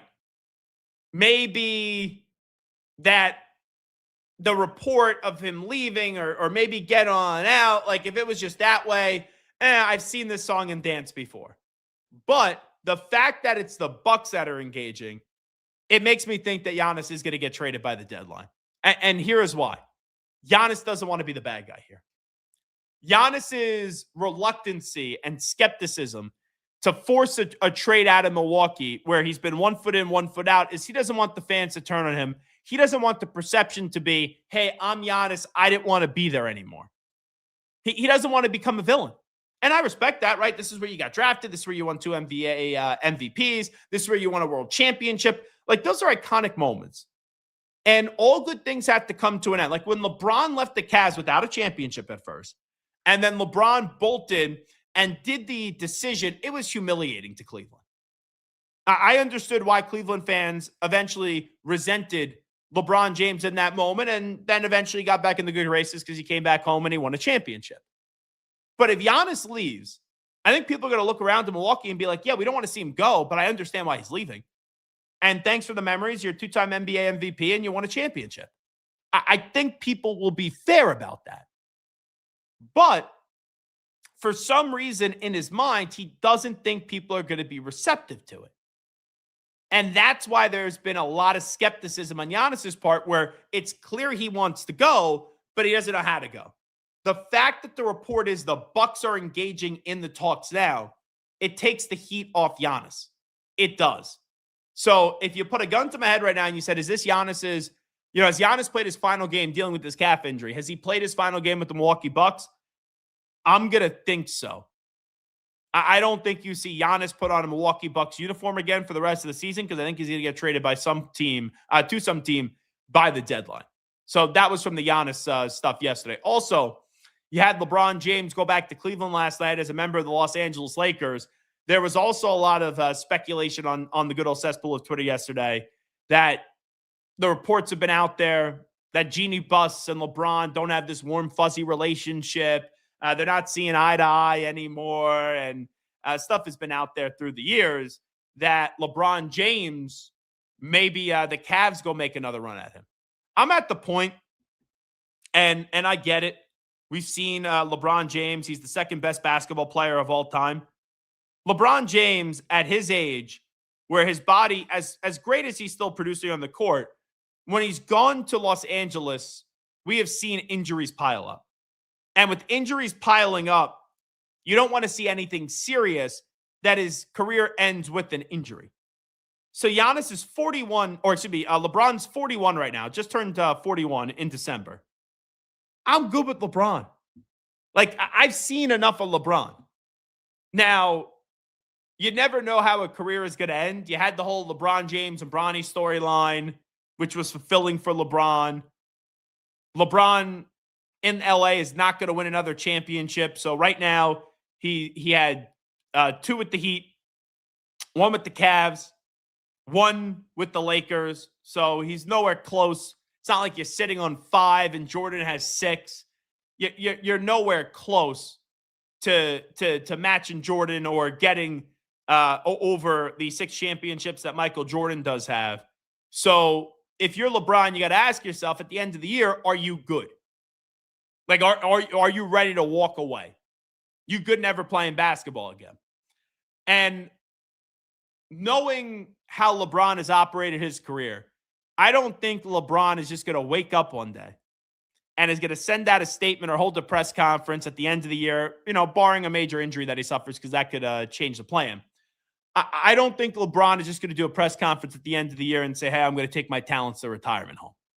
I don't think that's going to happen. If LeBron James is retiring, LeBron is going to get a big send-off. LeBron is going to want one of those retirement tours where he's paraded around from city to city and they're giving him gifts and people are giving him standing ovations. That's what LeBron is going to want. So, LeBron James, at the end of the year, do you want to play your final season? Do you want your final chapter? If you're going to go and play another season, do you want it to be in LA?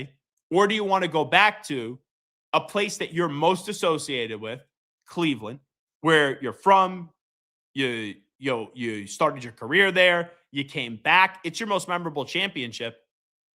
Like the 2 in Miami, yeah, they're nice, but you were expected to win. Quite frankly, in your 4 years there, we thought you would win more than 2, and so did you when you got there. You did not 1, not 2, not 3, not 4, not 5, 7, 8, 12, 14, 38 championships. And the LA one was in the bubble, so people like to ding that. I don't. It's a championship. Everyone was playing by the same rules. But for LeBron, the most iconic moment of your career is being down 3-1, coming on back, the Game 6 performance, and in Game 7, the block by James. That championship, that franchise, the Cavs, when you look back at the career of LeBron James, you're going to most associate him with the Cleveland Cavaliers first, that moment. And then also probably the other moment is him leaving Cleveland and then going to Miami and forming the big 3 with Dwayne Wade and Chris Bosh. So if LeBron, let's say, wants to do one of these retirement tours and next year is going to be his final season, if that is the case, why wouldn't you go back to Cleveland? If Cleveland is interested in you, and I get it, right? He left and came back and then left. Who says you can't go home? And even though I'm good with LeBron and I'm fine and I'm done with LeBron, it's like, all right, just retire already. I have seen enough of LeBron James. Doesn't mean I don't appreciate him. None of that. But I'm good if we don't see LeBron James play basketball again after this season. I'm good. Yeah, I remember seeing LeBron play live in person in Boston up against the Celtics. Weekend, I did a double dip. It was cool with the family. We went to a Celtics game. It's on a Friday or Saturday in Boston. Celtics, Cavs, LeBron's rookie year. And then that weekend, I think we saw Ray Lewis and the Ravens with Ed Reed as well go up against Tom Brady and the New England Patriots. That was like a huge sports weekend. So I've seen so much of LeBron. I'm good if we never see LeBron again. But if LeBron does want to continue his career next year, it does seem pointless to do so in LA.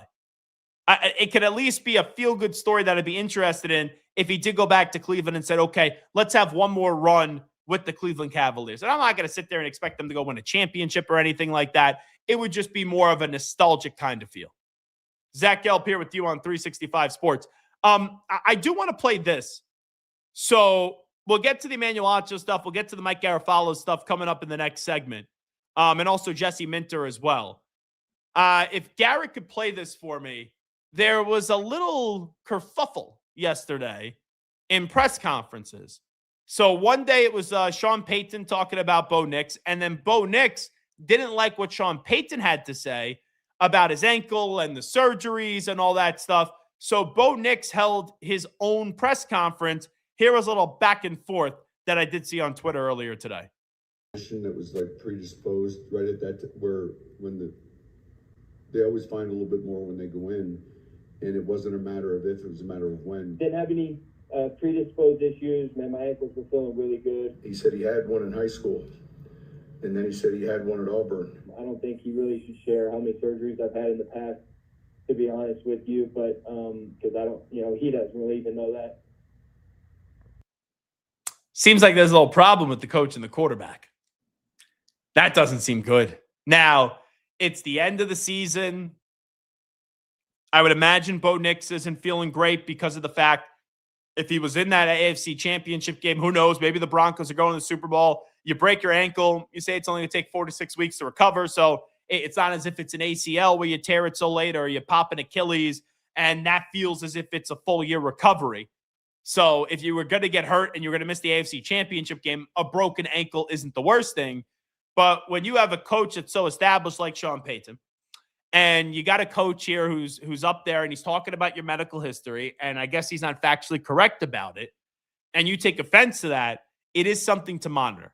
Now, the best thing for the Broncos is they have time off now. It's the offseason. So Sean said what he said. Bo responded. Now they go their separate ways. I wonder when Bo comes back, whether it's OTAs or at some point in the offseason, is there still a little animosity or resentment to his head football coach? Because if there is, Houston, even though they play in Denver, we have a problem. We would have a problem. And how many times do we see a quarterback-head coach relationship not always go the right way? For example, Sean McDermott, Josh Allen. John Harbaugh, Lamar Jackson. What's the difference between Bo Nix and Lamar Jackson? Lamar has 2 MVPs. What's the difference between Bo Nix and Josh Allen? Josh Allen has an MVP and is regarded as one of the best quarterbacks in the sport. If I ask you, Garrett Ross, I'll ask you this question. Who do you think is more responsible for the success of Bo Nix? Is it Bo or is it Sean Payton? In that situation, I'm going to say Bo. And I think it even goes back further than that to Kenny Dillingham really kind of resurging his career when he was at Oregon, because Bo Nix was atrocious at Auburn. Yeah. And once he went out there, and once he went out there and got under Dillingham and got developed, you started to see a different Bo Nix. But I think what you've seen in the NFL is more growth from him and his people around him than what Sean Payton has done. I think Sean Payton's done a good job of managing him and getting some stuff out of him, but it's Bo Nix. I think it's Sean. And here's why. Really? Okay. Yeah. Because even though what you just said is all true, that Bo Nix totally saved his career at Oregon once he got paired up with Kenny Dillingham, Dan Lanning, and all that jazz. And he had a really good 2-year run. Him and Michael Penix Jr. are both kind of similar. Bo, when he was going into that NFL draft, people thought he'd be a first-round pick, but they thought he'd be a late first-round pick or maybe even an early second-round pick. Personally, I did not have a first-round grade on Bo Nix. But who not only took Bo Nix, he took him at 12th overall. It was Sean Payton. So the perception, at least, is that Sean really believed in the guy.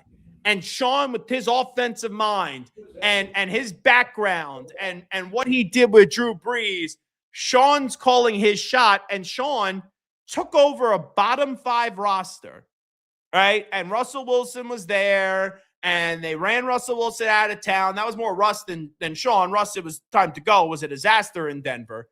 But when Bo got there, it wasn't like we were like, oh my goodness gracious, this is some incredible roster. The roster wasn't that good. And I think a lot of people give more of the credit to Sean than Bo. I do. So it's not saying Bo doesn't deserve any of the credit. Ultimately, the player's got to make the plays. But in year one, this is what I'm saying. I think in year one, Bo was good with the relationship. I think in year two, you have an alpha in Sean Payton who wants all the credit. And then you have Bo Nix, who all quarterbacks are alpha, but I don't think he's an insufferable alpha. But I think he wants some more of the credit now. And I think the two of them were butting heads a little bit. I really do. Because you have this thing come on out where Sean's talking about his injury history and the surgeries and all that. And if Bo actually liked him, I don't think he'd be incensed about it. He'd be like, hey, coach, like, this isn't right. That's not true. I'm going to hold a press conference, and I'm just going to talk about it and just put it out on the record. Or maybe just even ignore it and have it blow over. But that was kind of on the attack. That was kind of on the aggressive yesterday by one Bo Nix. I'm not saying he's wrong. I'm not saying he's wrong whatsoever. But I wonder the health of that relationship going into year three, where from the outside, hey, first 2 years you're in the postseason. You lost your first year in the postseason to the Bills. Nothing was crazy. This year you beat the Bills. And like you look at them with Denver.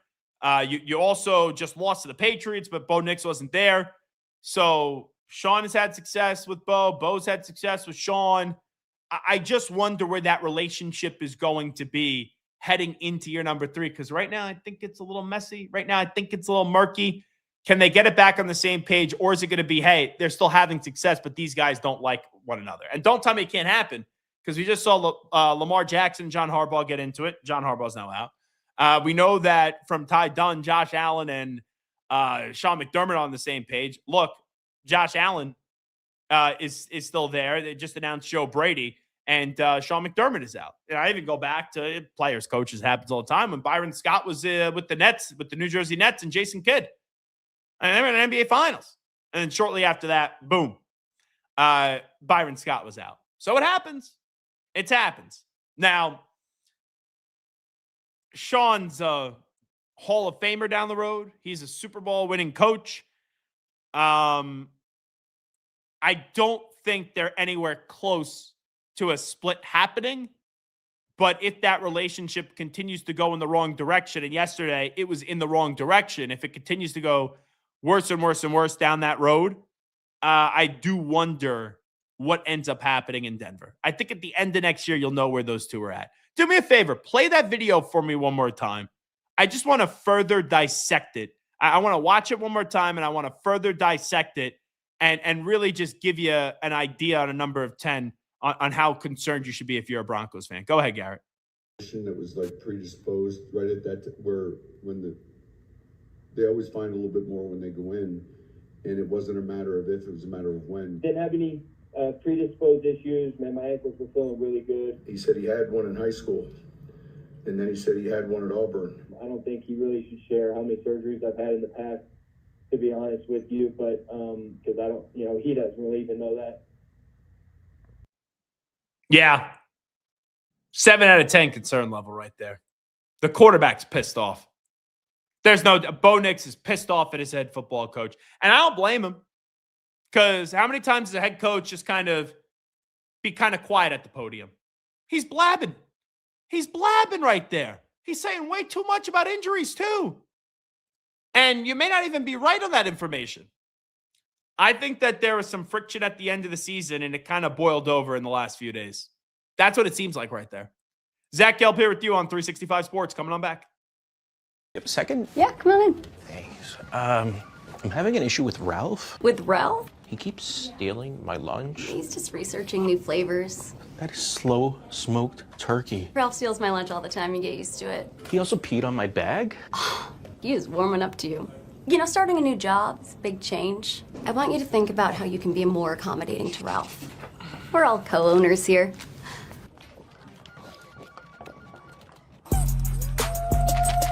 If I'm only wearing one suit this summer, it has to be Tuileries Performance Linen. It's wrinkle resistant, machine washable, and built with stretch and breathability that actually moves with you. It'll keep you cool, sharp, and stress-free at your next event.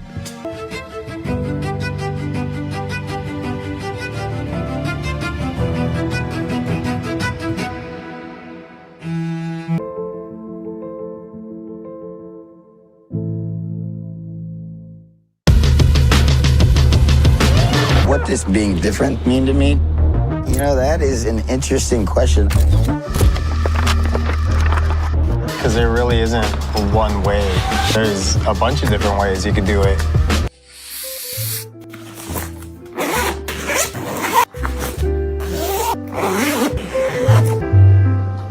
But love is passion. Something you can't live without. What do you want? What's that really good non-alcoholic beer I keep hearing about? Do you have that really great non-alcoholic beer that I keep seeing? You mean athletic? You're looking at it. It's athletic. Ask for it. He's live. He's nationwide. This is the Zach Gelb Show.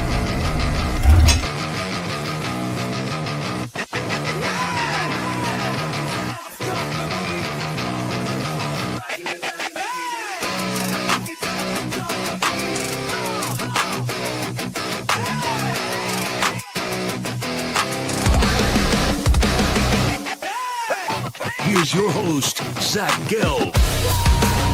Yo, it is the Zach Gelb Show right here on 365 Sports. One more segment to play on this Thursday as you're kind of in this awkward week while you're waiting for Super Bowl week to descend upon us coming up next week. And right now, you don't got a lot much going on in the sports world.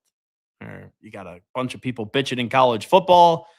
Dabo Sweeney about Ole Miss and Pete Golding. And then there's this player from Fresno State that he's got some receipts too. So maybe Ole Miss going to be in a little bit of trouble. But then how do you hold anybody accountable these days in the world of college football? Then we're still waiting to see who's going to get the Raiders job. My guess is that the next head coach of the Raiders is going to be Clint Kubiak. That would be my guess. We know that Todd Monken is going to be the next head football coach of the Cleveland Browns. So we're looking back at this hiring cycle. It was a crazy one with 10 jobs that were open. You got a lot of these introductory press conferences that did go down. I saw Robert Saleh did address reporters today with the Tennessee Titans. You had Joe Brady addressing reporters today with the Buffalo Bills.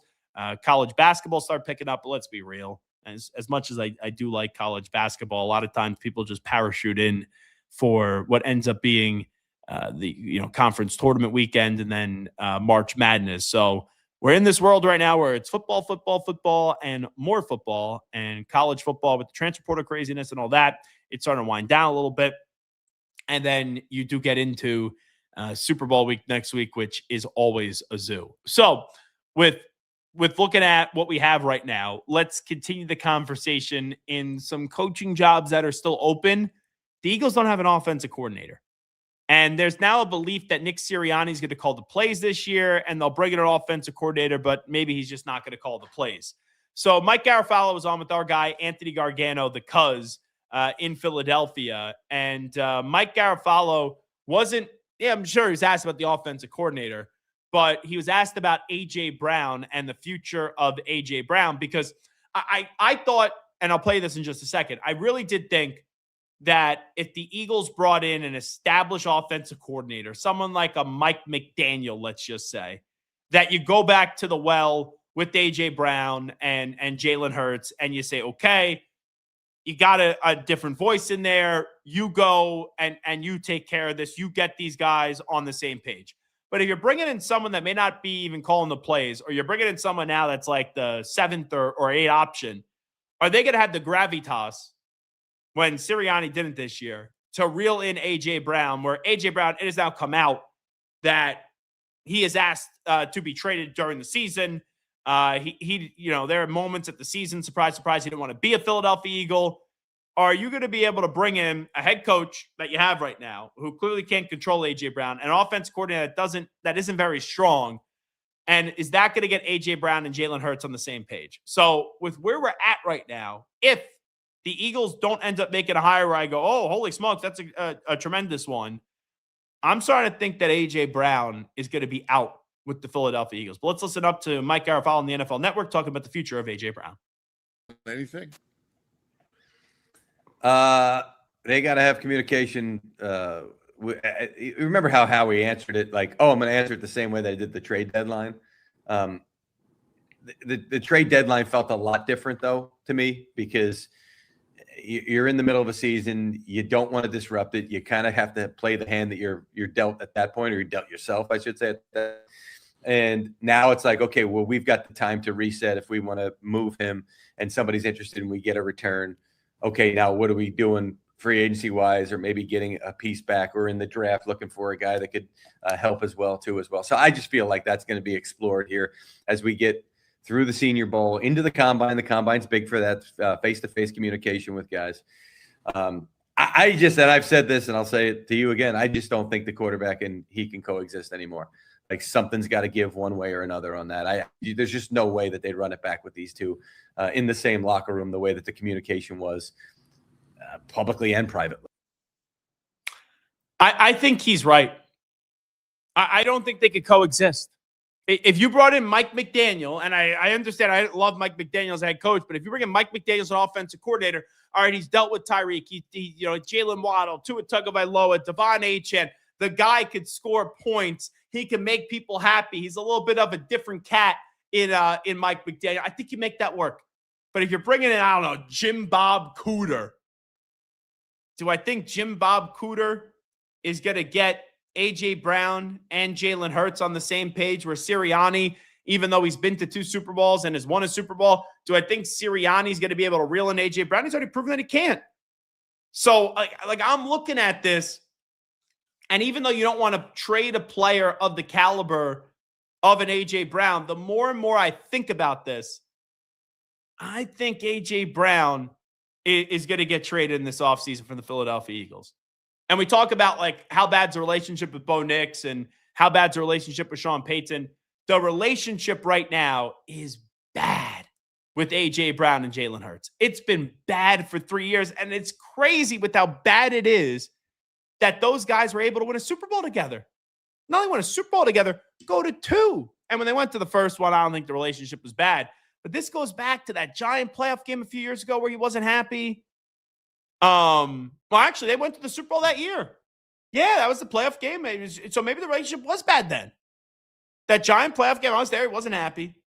Then you had the whole book thing a year ago, inner excellence. And now this year, there were several moments where we didn't even know if A.J. Brown was going to make it to the season with the Philadelphia Eagles. Let's also hear Jesse Minter, who was introduced today as the head football coach of the Ravens. I really like this hire. The minute the Ravens got rid of John Harbaugh, I thought that they were going to go bring in Jesse Minter. Jesse Minter, they went back into the annals of his press conferences, and they brought up what he once said about one Lamar Jackson. Jackson, obviously, is your quarterback here. I want to play something from you that you said before the last time you had a face-off with Lamar when you were trying to find a way to defend him. And then they have the most electric quarterback in the history of the National Football League behind center. So he does everything well.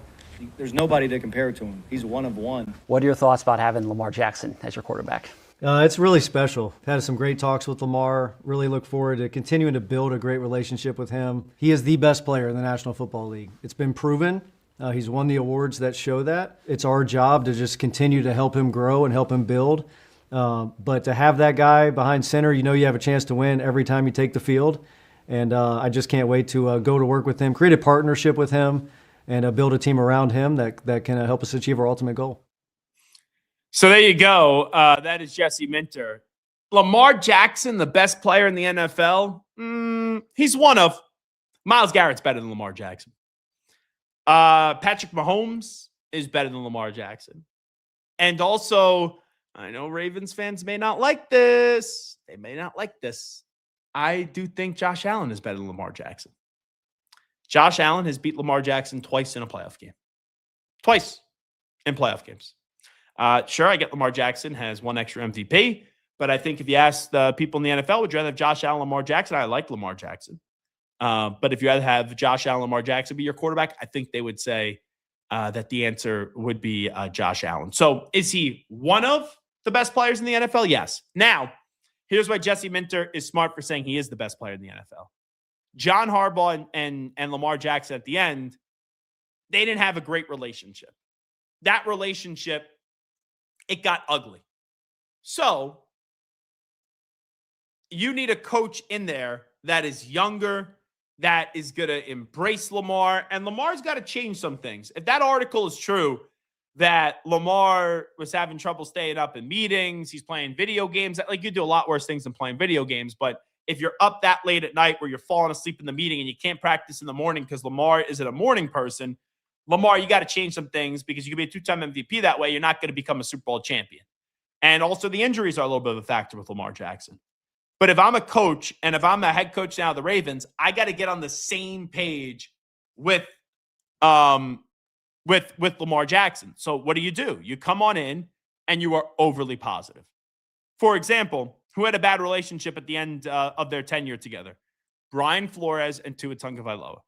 Now, it didn't work, but they, Mike McDaniel did make the postseason twice. What did Mike McDaniel do? He came on in and he was speaking glowingly of Tua.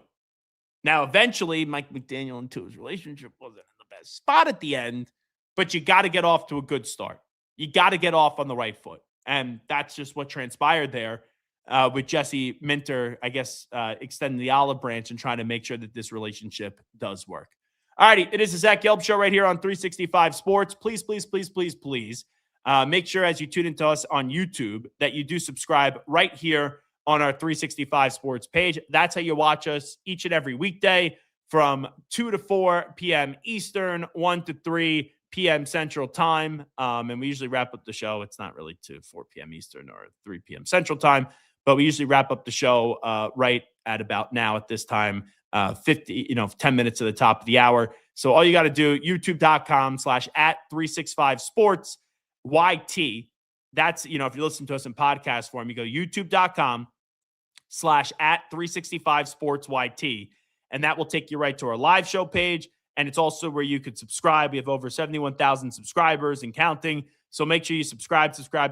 And that's how you find the Zach Gelb Show here on 365 Sports. And if you're in the click happy mood, you can go to my Twitter @Zach Gelb, ZACHGELB. You could also find a way to go on social media and go on Instagram @Zach Gelb. So Twitter and Instagram @Zach Gelb, ZACHGELB, or on TikTok @The Zach Gelb Show. So many ways to interact with me. Obviously on the air right here at 365 Sports, right here on our YouTube page, or you could subscribe. Once again, youtube.com/@365 Sports YT. But then if the show does end, you want to send me a note, you want to see some content that we put up there, you could always do that by just getting me on Twitter and Instagram @Zach Gelb. Once again, ZACHGELB, or on TikTok @The Zach Gelb Show. Garrett Ross, big thank you for putting together this program today. We will be back tomorrow for a Football Friday edition of the Zach Gelb Show, and we will talk to you right at 2 p.m. Eastern, 1 p.m. Central Time. So we're looking forward to that, and we will chat with you tomorrow, everybody. We out. Bye-bye. Peace.